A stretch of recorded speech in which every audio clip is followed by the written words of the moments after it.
Bonjour. Alors, petit, disons, tutoriel et exercice dirigé sur WinForms. Environ 5 heures. En fait, ça se peut que ça soit moins que ça. Donc, 5 heures, c'est pas mal. Un maximum, je dirais. Ça dépend un peu combien de temps vous prenez pour faire tout ça. Donc, il n'y a pas vraiment rien de difficile. C'est plus beaucoup d'étapes à faire. Donc, depuis le début de la technique, vous développez des programmes console. En fait, je devrais dire, depuis le début de la technique, dans le cadre de Prog 1, Prog 2, vous développez des programmes console. En web, évidemment, vous n'avez pas développé des programmes console, vous avez développé des programmes web. Mais disons qu'en Prog, Prog 1, Prog 2, donc, dans ce module, on va apprendre comment développer des programmes avec des interfaces graphiques en utilisant Visual Studio, une technologie qu'on appelle WinForms. Donc, un programme console, un programme WinForms. Donc, les objectifs principaux, c'est se familiariser avec la construction d'applications graphiques avec WinForms, l'initiation à la programmation événementielle préalable, notion de base d'orientation objet, encapsulation, propriété.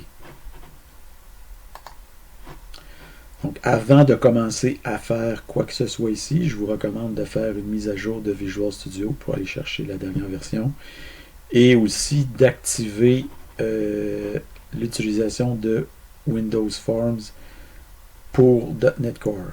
Donc, pour faire ça, vous allez ici dans vous faites menu options ou alors menu outils options, dépendamment, vous allez chercher les options. Et rendu là, vous allez dans la section environnement, fonctionnalité, en préversion, fonctionnalité en préversion, environnement.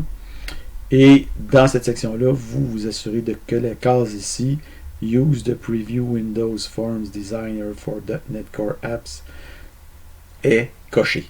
Si elle n'est pas cochée, bien, cochez-la et redémarrez. Visual Studio. Pas besoin de redémarrer Windows. Alors voilà.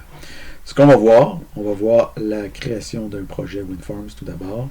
Après ça, comment on peut créer des boutons, des clics et gérer des événements. Après ça, on va voir plusieurs contrôles de base. Après ça, la barre de menu, la barre d'état. Et finalement, quelques petits boniments pour terminer. Donc, il y a aussi une conclusion que j'ai pas mis ici, que j'aurais sans doute dû mettre, et qui manque à l'appel. Je vais probablement la rajouter. Donc, voilà.